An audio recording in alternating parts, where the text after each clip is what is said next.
اللہ الرحمن الرحیم قلنا هذا على عادة المشائخ في الاقتصار على المقاصد والإعراض عن تدقيقات الفلاسفة فإنهم لما وجدوا بعض الإدراكات حاصلة عقب استعمال الحواس الظاهرة التي لا شك فيها سواء كانت من ذوي العقول أو غيرهم جعلوا الحواس أحد الأسباب ولما كان معظم المعلومات الدينية المستفاد من الخبر الصادق جعلوا سببا آخر ولما لم يثبت عندهم الحواس الباطنة المسماة بالحس المشترك والخيال والوهم وغير ذلك ولم يتعلق لهم غرض بتفاصيل الحدثيات والتجربيات والبديهيات والنظريات وكان مرجع الكل إلى العقل جعلوه سببا ثالثا يفضي إلى العلم بمجرد التفات أو بانضمام حدث أو تجربة أو ترتيب مقدمات فجعلوا السبب في العلم بأن لنا جوعا وعطشا وأن الكل أعظم من الجزء وأن نور القمر مستفاد من الشمس وأن السكونية مسهل وأن العالم حادث هو العقل وإن كان في البعض الاستعانة من الحس. بچوں، کل ماتن پر جو اعتراض ہوا تھا شارح تفتازانی رحمۃ اللہ علیہ اسی اعتراض کا جواب دے رہے ہیں. جواب کا خلاصہ یہ ہے کہ آپ نے اسباب علم کے تین میں منحصر کرنے پر جو اعتراض کیا تھا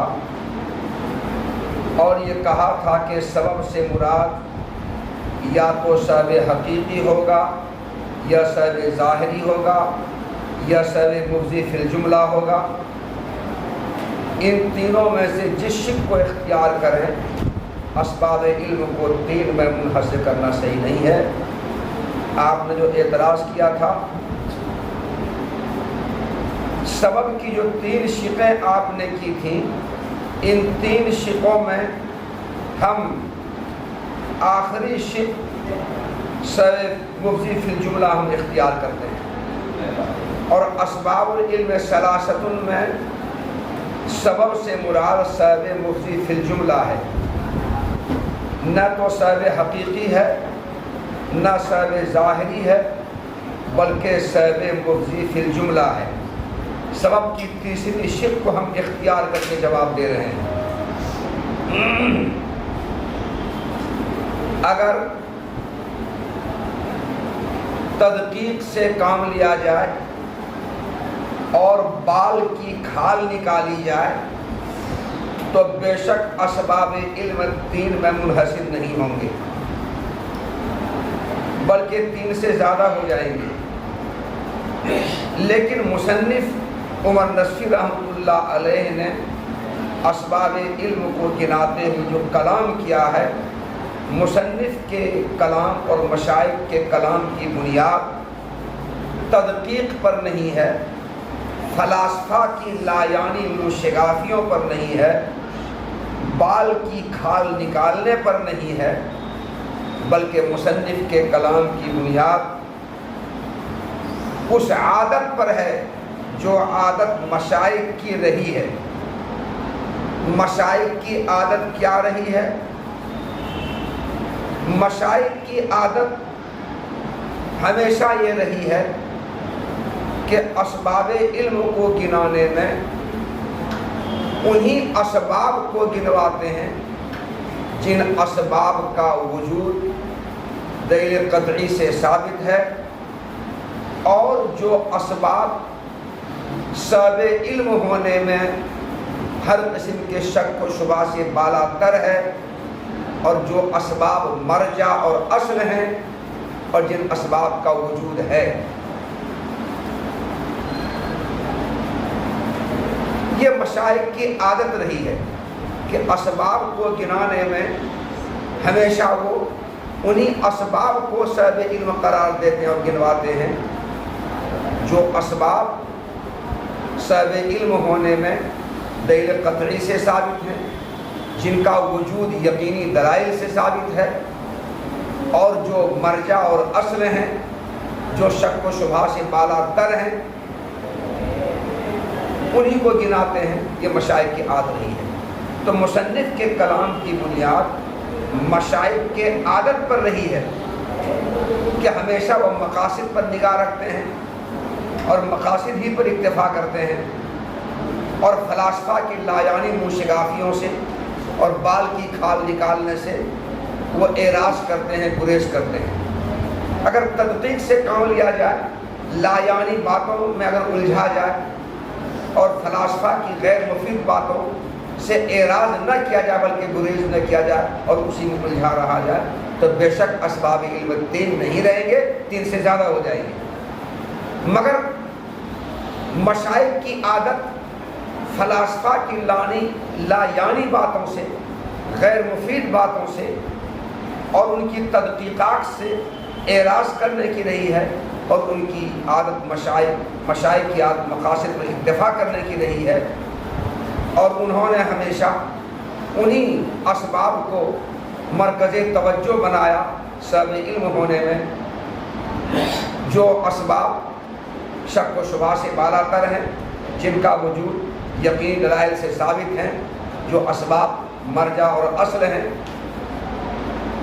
چاہے وہ ذوی العقول میں ہوں یا غیر ذوی العقول میں ہوں۔ تو چونکہ مشائخ کی عادت ہمیشہ انہی اسباب کو گنانے میں رہی ہے جو اسباب شک و شبہ سے بالا تر ہیں،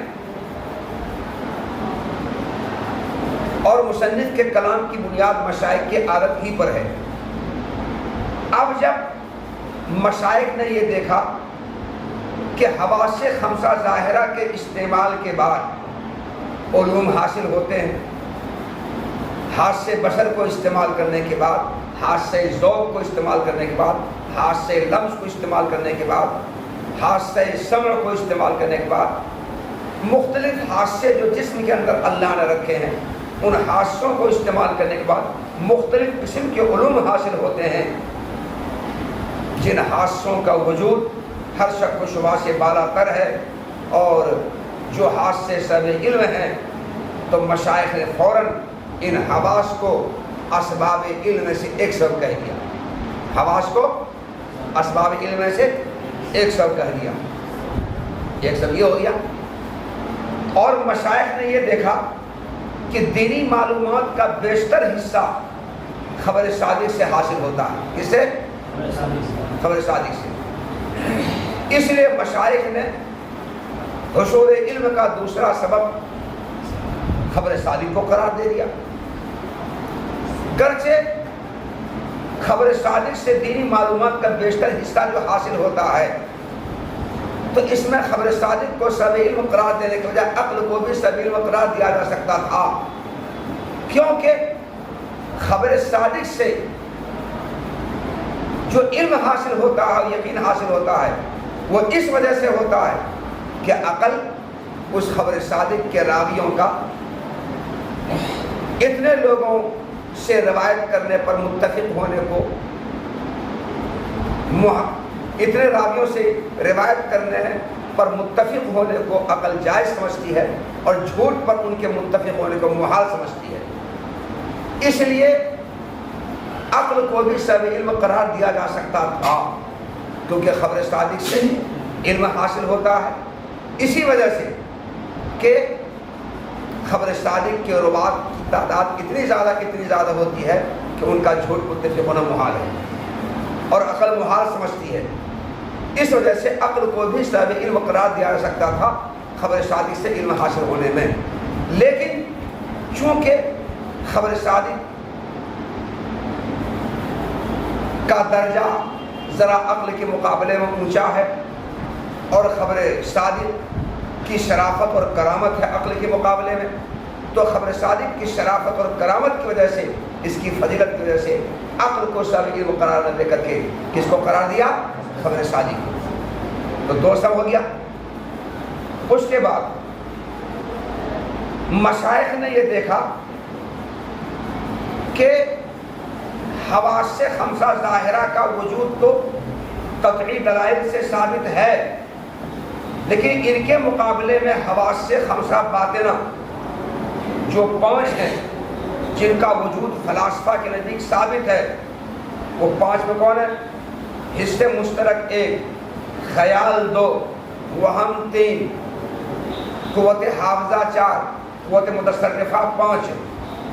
یہ 5 حواس خمسہ باطنہ ہیں، فلاسفہ کے نزدیک ان کا وجود ثابت ہے، اور متکلمین ان کے وجود کا صاف انکار تو نہیں کرتے ہیں، لیکن فلاسفہ ان حواس خمسہ باطنہ کا وجود جن دلائل سے ثابت مانتے ہیں وہ دلائل اسلامی اصول و قواعد سے ٹکراتے ہیں، اس لیے متکلمین نے حواس خمسہ باطنہ کے وجود سے انکار کیا ہے، حواس خمسہ باطنہ کے وجود کو تسلیم نہیں کیا ہے، نہیں مانا ہے۔ تو حواس خمسہ باطنہ کے وجود کا امکان ہے، متکلمین اس کے وجود کے امکان سے انکار نہیں کرتے ہیں، مگر جن دلائل سے فلاسفہ حواس خمسہ باطنہ کو ثابت کرتے ہیں وہ دلائل اسلامی اصول و قواعد کے خلاف ہیں، ٹکراتے ہیں، اس لیے متکلمین نے حواس خمسہ باطنہ کے وجود کو تسلیم نہیں کیا ہے، نہیں مانا ہے۔ تو حواس خمسہ باطنہ جن کی تعداد فلاسفہ کے لیے 5 ہیں، متکلمین کے نزدیک، متکلمین مشائخ کے نزدیک ان کا وجود ثابت نہیں ہے، یہ موجود و ثابت نہیں ہے، اس لیے حواس خمسہ باطنہ کو حصول علم کا سبب قرار نہیں دیا متکلمین مشائخ نے۔ رہ گئے علم حدثی، حدث سے حاصل ہوتا ہے، علم تجربی تجربہ سے حاصل ہوتا ہے، علم بدیہی بلاغت سے حاصل ہوتا ہے، علم نظری عقل کے غور و فکر کرنے سے مقدمات کو ترتیب دینے سے حاصل ہوتا ہے۔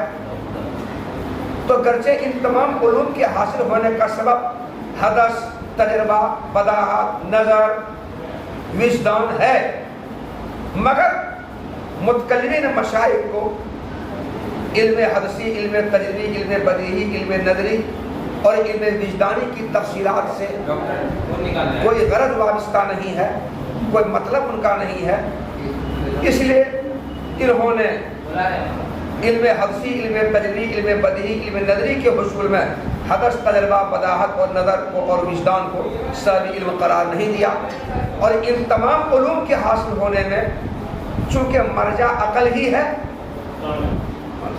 جب پڑھا رہے ہیں رسا ہوگی آپ آدھا گھنٹہ، ان تمام علوم کے حاصل ہونے میں مرجع اور خلاصہ عقل ہی ہے۔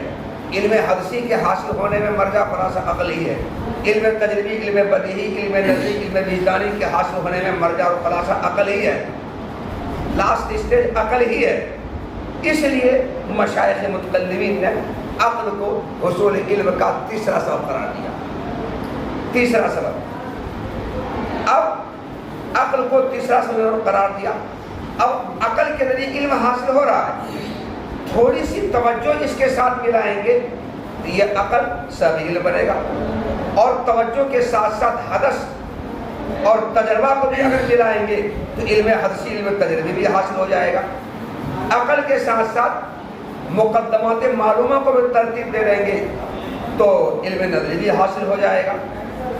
تو مشائخ متکلمین نے عقل کو حصول علم کا سبب قرار اسی لیے دیا کہ مشائخ متکلمین کے لیے چونکہ حواس سے خمسہ باطنہ کا ثبوت اور وجود دلائل سے ثابت نہیں ہے، اور حدثیات، تجربیات، بدیہیات، نظریات، وجدانیات کی تفصیلات سے ان کی کوئی غرض وابستہ بھی نہیں ہے، اور ان تمام علوم کے حاصل ہونے میں مرجع عقل ہی ہے، اس لیے مشائخ نے عقل کو حصول علم کا تیسرا سبب قرار دیا۔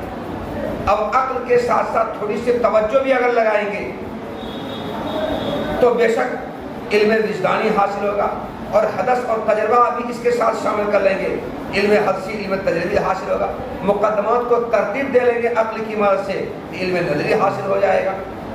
بس مشائخ متکلمین نے ان تمام علوم کے حاصل ہونے کا سبب، کون تمام علوم؟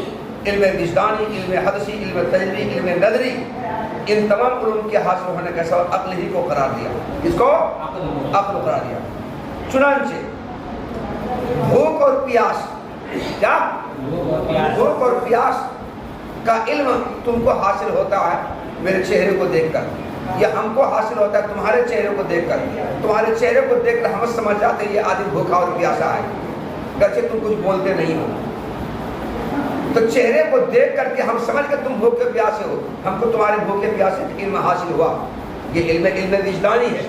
اس کیا یہ علم وجدانی، یہ علم ہم کو حاصل وجدان سے ہوا ہے، مگر عقل کی مدد سے ہوا ہے. اسے عقل کی مدد سے ہوا ہے. اس کو علم وجدانی کہتے ہیں. کل جز سے بڑا ہوتا ہے. کل کیا ہوتا ہے جی؟ جز سے بڑا ہوتا ہے. کہ جز کل سے بڑا ہوتا ہے؟ ہاں، کل جز سے بڑا ہوتا ہے. یہ کل سے کا جز سے بڑا ہونا یہ علم بدیہی ہے. یہ علم کیسے ہم کو حاصل ہوا؟ بداہت سے. کیسے حاصل ہوا؟ ایک پاگل آدمی کہہ دے گا کل اپنے جز سے بڑا ہوتا ہے، کیونکہ یہ علم بدیہی ہے، یہ بداہت سے حاصل ہوا ہے. تو اس علم کے حاصل ہونے کا سبب کون ہے؟ عقل ہے. کون ہے؟ عقل ہے. اور چاند کی روشنی سورج سے حاصل ہوتی ہے. اس علم کے حاصل ہونے کا سبب حدث ہے. ایسا جی حدث ہے، مگر حدث سے عقل کی مدد سے ہی حاصل ہوتا ہے. حدث سے عقل کی مدد سے ہی حاصل ہوتا ہے. اس علم کے حاصل ہونے کا سبب گرچہ حدث ہے مگر عقل کی مدد سے ہوتا ہے، اس نے عقل کو سب علم قرار دیا. شکمونیا ایک دست آور دوا ہے. کیا یہ دست آور دوا ہے، اور مسہل کے برابر دست لانے والا. تو شکمونیا ایک کو کھلایا دست آ گیا، اس کو کھلایا دست آ گیا، اس کو کھلایا دست آ گیا، جس کو کھلایا سب کو دست آ جاتا ہے. تو ہم کو اس بات کا تجربہ ہوا کہ دست آنے کا سبب شکمونیا کا کھلانا ہے. دست آور دوا کا پلانا اور کھلانا ہے. تو سبب کے بار بار پائے جانے سے، مسبب کے بار بار پائے جانے کا مشاہدہ ہوا نا، اسے وہ تجربہ کہتے ہیں. تو شکمونیا کے بار بار کھلانے سے، دست آ جانے سے ہم کو معلوم ہوا، علم حاصل ہوا کہ شکمونیا دست آور ہے. یہ علم کو کیسے حاصل ہوا؟ تجربہ سے. تجربہ، یہ تجربہ کا علم عقل کی مدد سے ہوا ہے. اس علم کے حاصل ہونے کے سبب عقل ہی ہے. جی عالم حادث ہے. عالم کے حادث ہونے کا ہم کو علم حاصل ہے کس سے؟ مقدمات کو ترتیب دینے سے. مقدمات کو ترتیب دیا. العالم متغیر، کل متغیر حادث.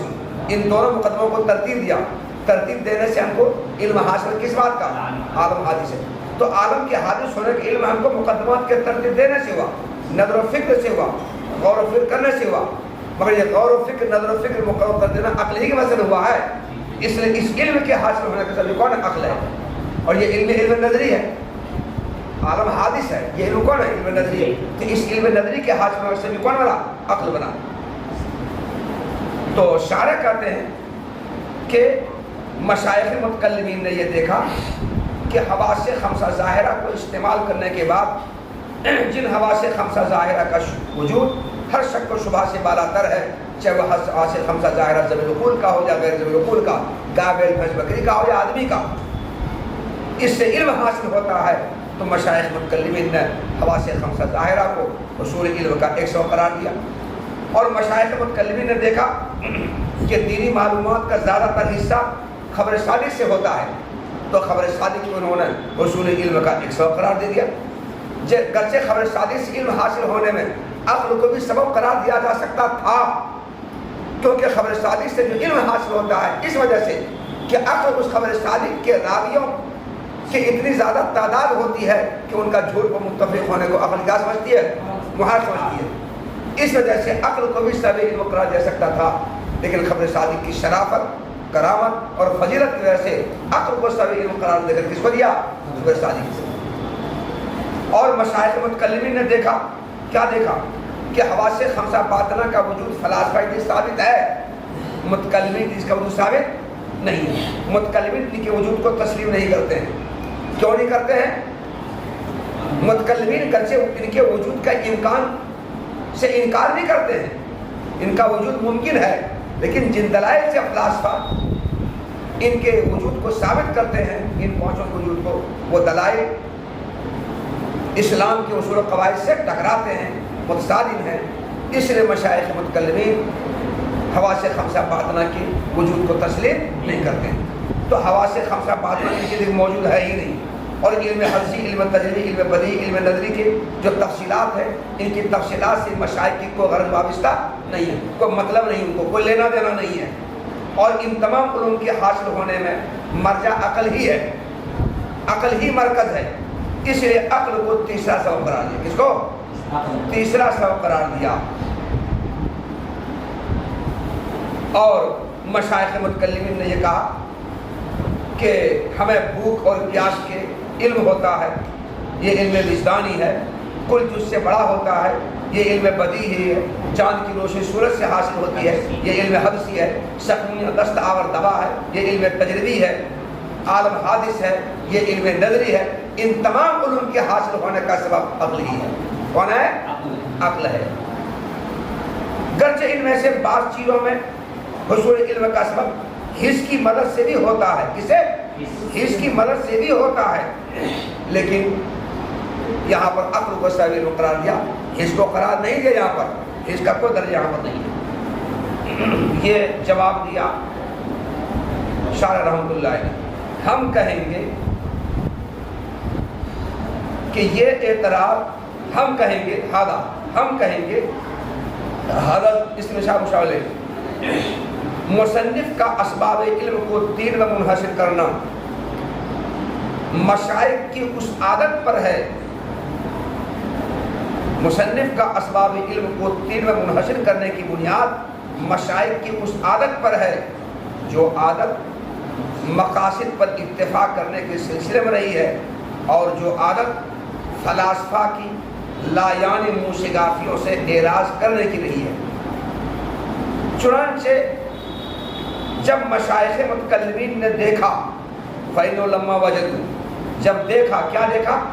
کہ بعض علوم ان حواس سے خمسہ ظاہرہ کو استعمال کرنے کے بعد حاصل ہوتے ہیں، جن حواس خمسہ ظاہرہ کے وجود میں کوئی شک و شبہ نہیں ہے، چاہے وہ حواس خمسہ ظاہرہ ذوی العقول کے ہوں یا غیر ذوی العقول کے ہوں.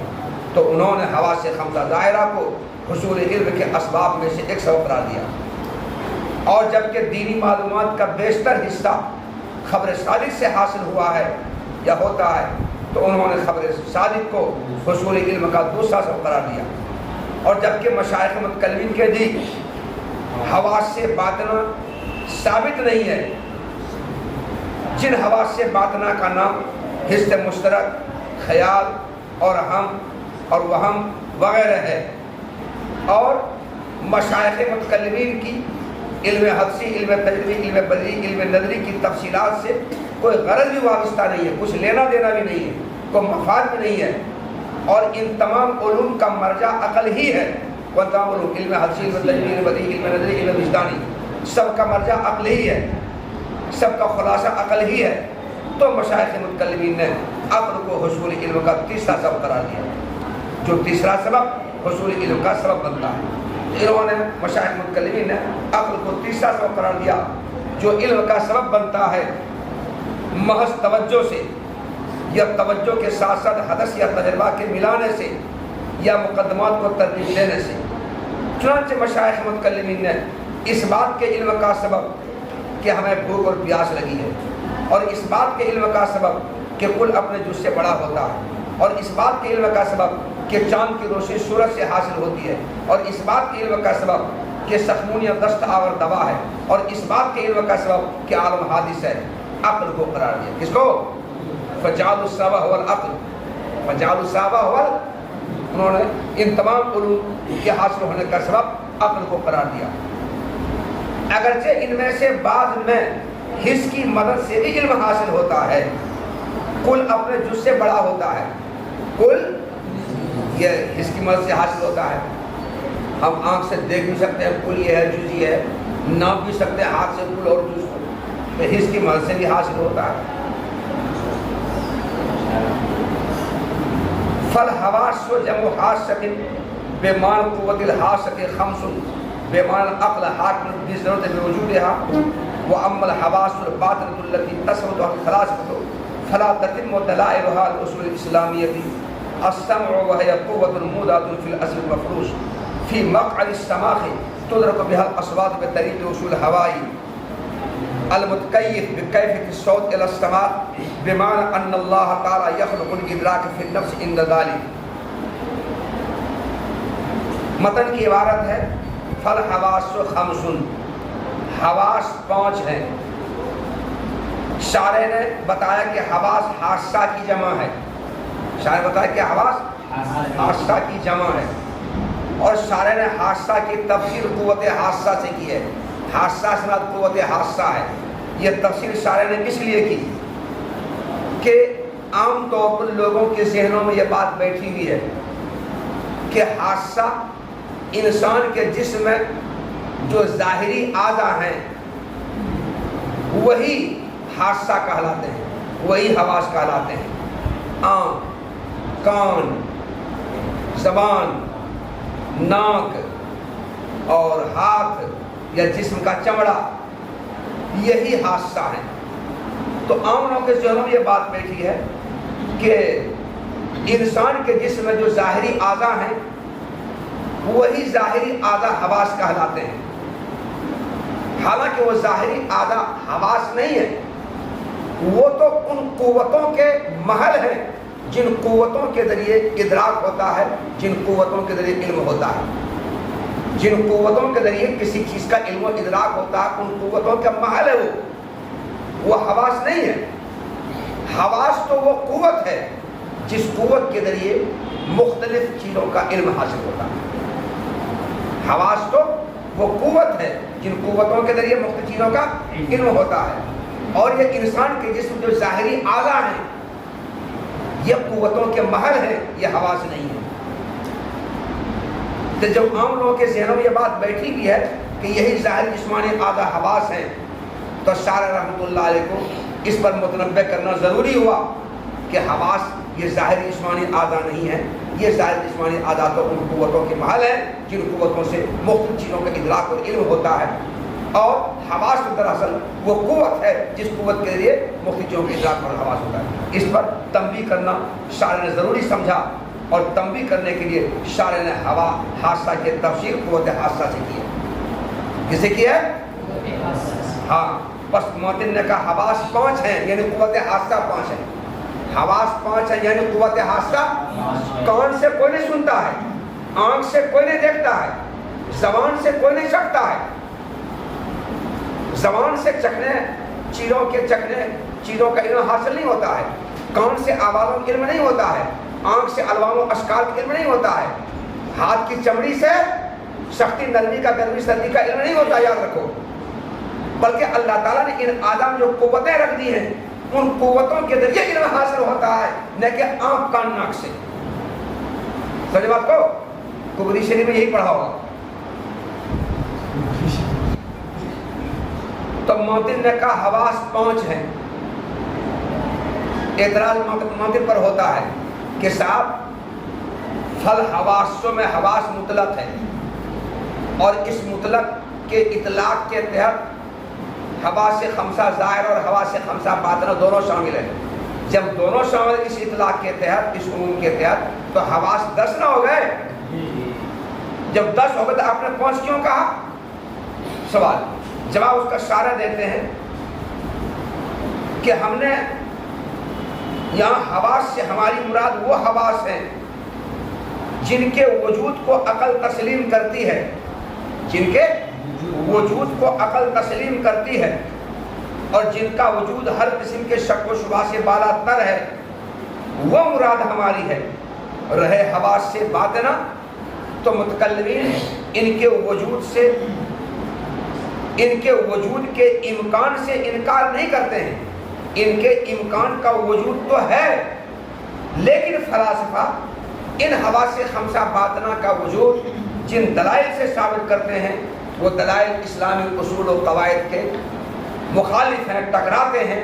اس لیے مشائخ متکلمین نے حواس 5 باطنہ کے وجود کو تسلیم نہیں کیا ہے، انکار کیا ہے.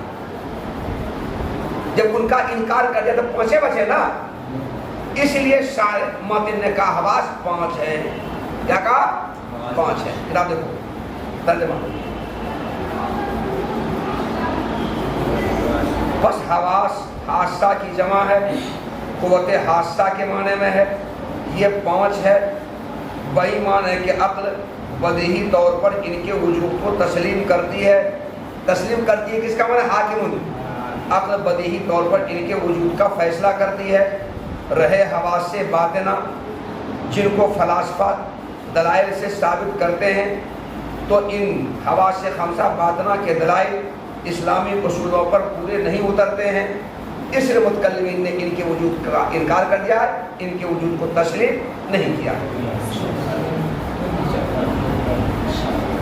اس کے بعد آگے ہے، یہاں تک تو موطن نے بتایا حواس کی تعداد 5 ہے۔ اب ان حواس کی تعداد 5 بتانے کے بعد ان میں سے ہر ایک کی تفصیل بیان کر رہے ہیں۔ حاسہ سمع کی، حاسہ بصر کی، حاسہ شم کی، حاسہ ذوق کی، حاسہ لمس کی، سب کی تفصیل بیان کر رہے ہیں۔ سب سے پہلے حاسہ سمع کی تفصیل بیان کرتے ہیں۔ کہتے ہیں حاسہ سمع کیا ہے؟ ہم کو دیکھو، حاسہ سمع یہ آوازوں کا ادراک کرنے والا جو حاسہ ہے وہ ہے کیا؟ ہمارا تمہارا کان ہے، یہ کان میں سوراخ ہے، یہ کان کا سوراخ گہرا ہے نا؟ یہ ساری بات ہے کہ نہیں؟ ارے کان میں سوراخ ہے نا، یہ سوراخ گہرا ہے نا، تو کان کے سوراخ گہرا ہے اور وہ سوراخ میں کشادہ فضا ہے وہ، اور وہ کشادہ فضا ہوا سے بھری ہوئی ہے۔ کس سے بھری ہوئی ہے؟ ارے کان کا سوراخ ہے، وہ سوراخ تنگ نہیں ہے، وہ کشادہ فضا ہے، وہ خلا ہے، اور وہ خلا ہوا سے بھری ہوئی ہے۔ اور اسی کان کے سوراخ کی گہرائی میں قدرت نے پٹھا بچھا دیا ہے۔ کیا بچھا دیا ہے؟ پٹھا بچھا دیا ہے۔ پٹھا قربانی کا موقع آ رہا ہے، جانور کو ذبح کرتے وقت، بناتے وقت آپ دیکھیے گا ایک ہڈی نکلتی ہے، وہ ہڈی ربڑ کی طرح بڑی آسانی سے ادھر ادھر مڑتی ہے، ادھر مڑ دو گے، ادھر مڑ دو گے، ادھر مڑ دو گے، ادھر مڑ دو گے، لیکن اس پر چھری اگر مارو گے گڑاسا تو کٹے گا بہت مشکل سے۔ جب اس سے نہیں کٹے گا، دانت سے تم پورے دن چباتے رہو گے، دانت سے کاٹو اس کو چبا نہیں پاؤ گے۔ سمجھ گئے ہو؟ ہاں، ربڑ کی طرح مڑتا ہے بہت آسانی سے مگر کٹتا بہت مشکل سے، وہی ہے پٹھا۔ تو قدرت نے کان کے سوراخ کی گہرائی میں ایک پٹھا بچھا دیا ہے، اس پٹھے میں اللہ نے ایک طاقت اور قوت رکھ دی ہے، اور کان کے سوراخ کی گہرائی میں اللہ تعالیٰ نے ہوا بھر دی ہے۔ کتنی بات ہو گئی؟ اب آؤ کان کے سوراخ سے باہر۔ جب کان کے سوراخ سے باہر کی دنیا میں، فضا میں، جب دو جسم آپس میں ٹکراتے ہیں، کیا؟ دو جسم آپس میں ٹکراتے ہیں، یہ دونوں ٹکرائے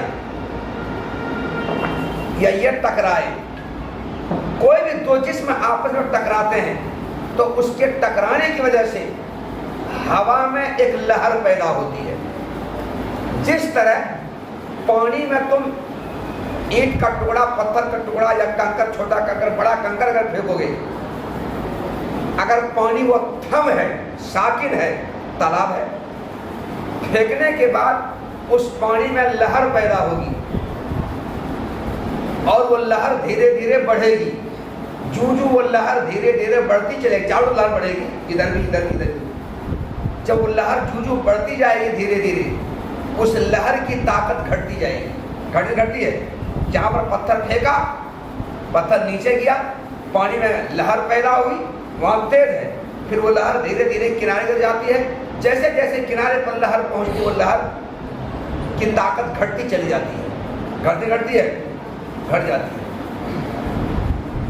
تو جس طرح پانی میں پتھر اینٹ پھینکنے سے پانی میں لہر پیدا ہوتی ہے، پانی میں تھوڑا اچھال آتا ہے، پانی میں حرکت پیدا ہوتی ہے، اسی طرح فضا میں جب دو جسم آپس میں ٹکراتے ہیں تو ٹکرانے کی وجہ سے یہ پوری جو فضا ہے یہ ہوا سے بھری ہوئی ہے، تو ہوا میں ایک لہر پیدا ہوتی ہے، کس میں؟ ہوا میں وہ لہر پیدا ہوتی ہے، اور وہ لہر اس لہر میں ایک کیفیت پیدا ہوتی ہے، اور اسی لہر کو صوتی کیفیت کہا جاتا ہے۔ تو باہر جب دو جسم آپس میں ٹکراتے ہیں تو ٹکرانے سے ایک لہر پیدا ہوتی ہے، اور باہر میں جو ہوا ہے وہ لہر پیدا ہوگی، اور اس کے بعد جو متصل اور مجاور ہوا ہے وہ اس سے متصل ہوئی، پھر وہ اس سے متصل ہوئی، پھر وہ اس سے متصل ہوئی، پھر وہ اس سے متصل ہوئی، ہوتے ہوتے ہمارے تمہارے کان کے سوراخ کی گہرائی میں جو ہوا ہے وہ ہوا بھی متصل ہوتی ہے، وہ ہوا بھی متصل ہوتی ہے، اسی کیفیت اسی لہر سے متصل ہوتی ہے، اور ہمارے تمہارے کان کے سوراخ میں اللہ تعالیٰ نے پٹھا جو بچھا ہوا ہے، اس پٹھے میں جو طاقت رکھ دی اللہ نے، اسی طاقت کے ذریعے اسی لہر جو لہر اندر پہنچی ہے اس لہر کا ادراک کرتی ہے تو آواز پیدا ہوتی ہے۔ کسے؟ آواز پیدا ہوتی ہے۔ تو باہر دو جسم ٹکراتے ہیں، دونوں جسم کے ٹکرانے سے ہوا میں ایک لہر پیدا ہوتی ہے، اور اس صوتی لہر سے بغل کی ہوا متصل ہوتی ہے، پھر بغل کی، پھر بغل کی، پھر بغل کی، یہی لہر دھیرے دھیرے کان کے سوراخ کی گہرائی پہنچتی ہے، اور وہاں جو ہوا ہے وہ بھی متصل ہوتی ہے، اور متصل ہونے کے بعد وہی لہر کو صوت کہا جاتا ہے۔ کیا کہتا ہے؟ اسی لہر کو صوت کہا جاتا ہے، اور پھر ہمارے اور تمہارے کان کے سوراخ میں جو قوت ہے وہ قوت اس آواز کا ادراک کر لیتی ہے کہ یہ آواز کس چیز کی ہے۔ یہ ہے تفصیل، یہ ہے تفصیل۔ تو باہر میں جو ہوا ہے وہ صوتی کیفیت کے ساتھ متصل ہو کر کے ہمارے تمہارے کان کے سوراخ کی گہرائی پہنچتی ہے، اور جو قوت رکھتی ہے اللہ تعالیٰ نے اسی قوت کے ذریعے وہ ادراک کر ہو جاتا ہے، علم ہو جاتا ہے کہ یہ آواز کس چیز کی ہے۔ اچھا یہ نہ سمجھا جائے کہ باہر میں جو صوتی کیفیت پیدا ہوئی، یہ صوتی کیفیت جب کان کے سوراخ میں پہنچتی ہے تو کان کے سوراخ میں پہنچنا ہی علت بنا آوازوں کے ادراک کا، یہ نہ سمجھا جائے، بلکہ صوتی کیفیت کان کے سوراخ میں پہنچنے کے بعد اللہ تعالیٰ آوازوں کا ادراک اس قوت کے ذریعے پیدا فرما دیتے ہیں تو آوازوں کا ادراک ہوتا ہے۔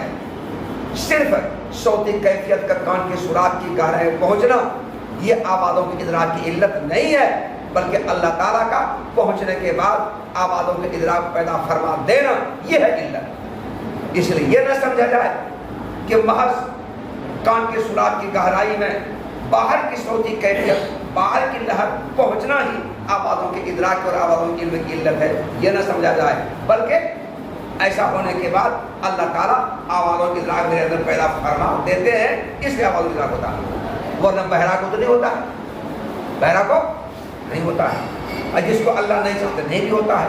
دھیان رکھیں اس بات کو۔ چلیے دیکھیں